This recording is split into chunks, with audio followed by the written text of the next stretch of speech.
Assalamualaikum warahmatullahi wabarakatuh. Baiklah, kami akan mempresentasikan materi mengenai konsep pengangguran, penawaran tenaga kerja, dan juga permintaan tenaga kerja.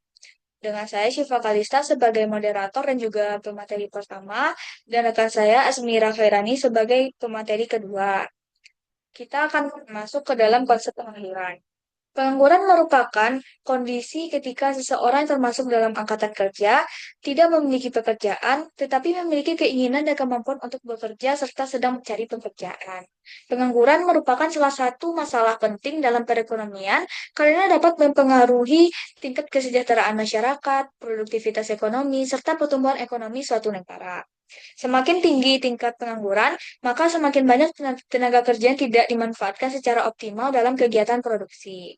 Secara umum, pengangguran dapat dibedakan menjadi beberapa jenis, yaitu pengangguran friksional, struktural, dan juga musiman.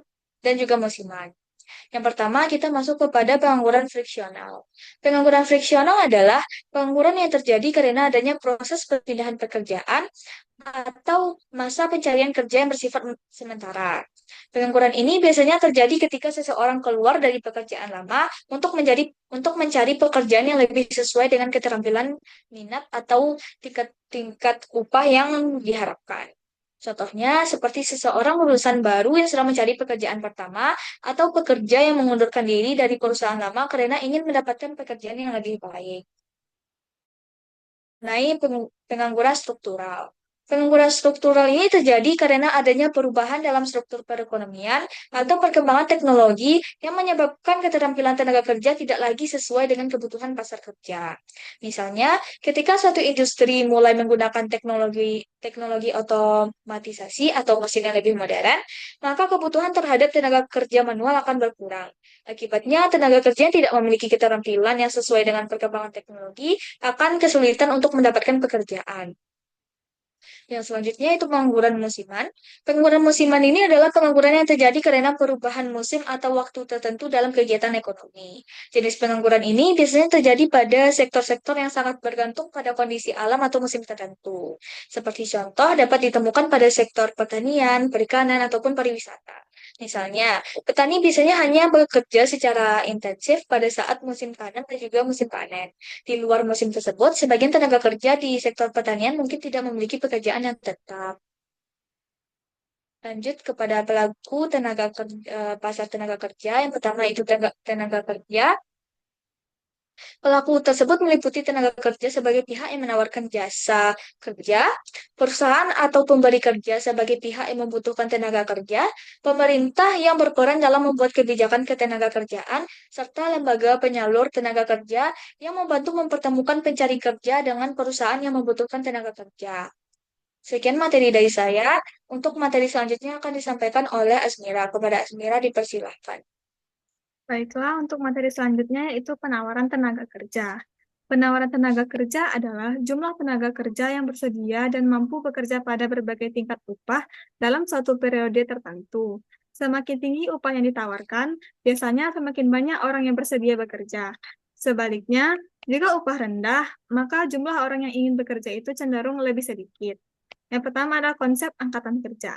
Angkatan kerja ini adalah penduduk usia kerja yang bekerja atau sedang mencari pekerjaan.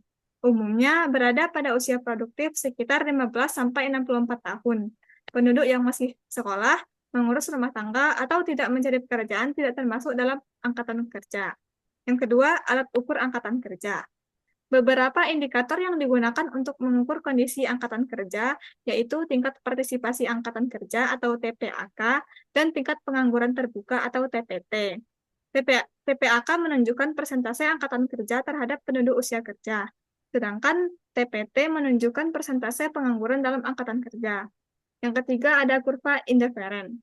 Kurva indiferen ini menunjukkan pilihan seseorang antara waktu bekerja dan waktu luang. Setiap individu akan memilih kombinasi yang memberikan kepuasan paling tinggi antara pendapatan dari bekerja dan waktu untuk beristirahat. Yang keempat ada tingkat upah. Upah adalah balas jasa yang diterima tenaga kerja atas pekerjaan yang dilakukan. Tingkat upah menjadi faktor penting yang mempengaruhi keputusan seseorang untuk bekerja atau menambah jam kerja. Yang kelima ada elastisitas penawaran tenaga kerja. Elastisitas penawaran tenaga kerja menunjukkan seberapa besar perubahan jumlah tenaga kerja yang ditawarkan akibat perubahan tingkat upah. Jika perubahan upah sangat mempengaruhi jumlah tenaga kerja, maka penawarannya disebut elastis. Poin yang selanjutnya yaitu permintaan tenaga kerja. Permintaan tenaga kerja adalah jumlah tenaga kerja yang dibutuhkan oleh perusahaan atau organisasi pada berbagai tingkat upah dalam periode tertentu. Permintaan tenaga kerja ini bersifat derived demand atau permintaan turunan. Artinya, kebutuhan terhadap tenaga kerja muncul karena adanya permintaan terhadap barang dan jasa yang diproduksi oleh perusahaan.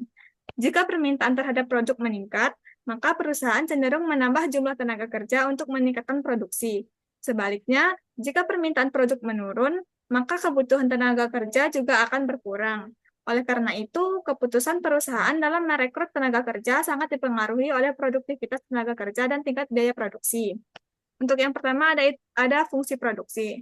Fungsi produksi merupakan hubungan teknis antara jumlah input yang digunakan dalam proses produksi dengan jumlah output yang dihasilkan.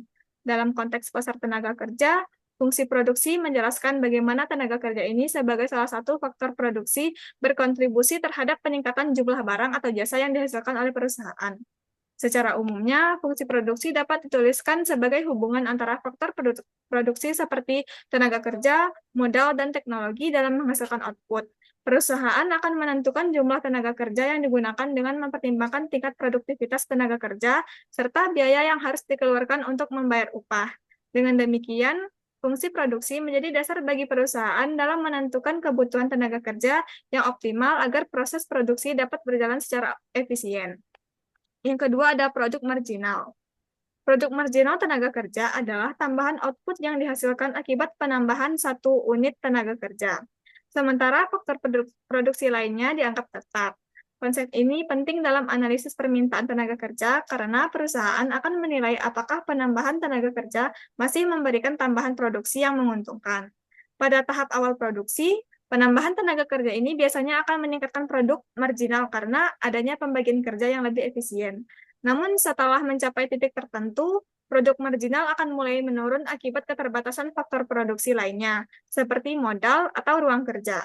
Fenomena ini dikenal sebagai hukum hasil yang semakin berkurang atau law of diminishing returns. Oleh karena itu, perusahaan akan terus menambah tenaga kerja sampai nilai produk marginal sama dengan tingkat upah yang harus dibayarkan. Yang ketiga ada produk rata-rata. Produk rata-rata tenaga kerja merupakan jumlah output yang dihasilkan per unit tenaga kerja. Produk rata-rata diperoleh dengan membagi total output dengan jumlah tenaga kerja yang digunakan dalam proses produksi. Konsep ini digunakan untuk mengukur tingkat efisiensi tenaga kerja secara keseluruhan dalam suatu proses produksi. Dan yang terakhir, elastisitas permintaan tenaga kerja. Elastisitas permintaan tenaga kerja adalah ukuran yang menunjukkan seberapa besar perubahan jumlah tenaga kerja yang diminta akibat perubahan tingkat output atau tingkat upah. Elastisitas ini menggambarkan tingkat sensitivitas perusahaan terhadap perubahan biaya tenaga kerja. Permintaan tenaga kerja dikatakan elastis apabila perubahan kecil pada tingkat upah menyebabkan perubahan yang besar pada jumlah tenaga kerja yang diminta. Sebaliknya, permintaan tenaga kerja bersifat inelastis apabila perubahan upah hanya menyebabkan perubahan kecil pada jumlah tenaga kerja yang digunakan.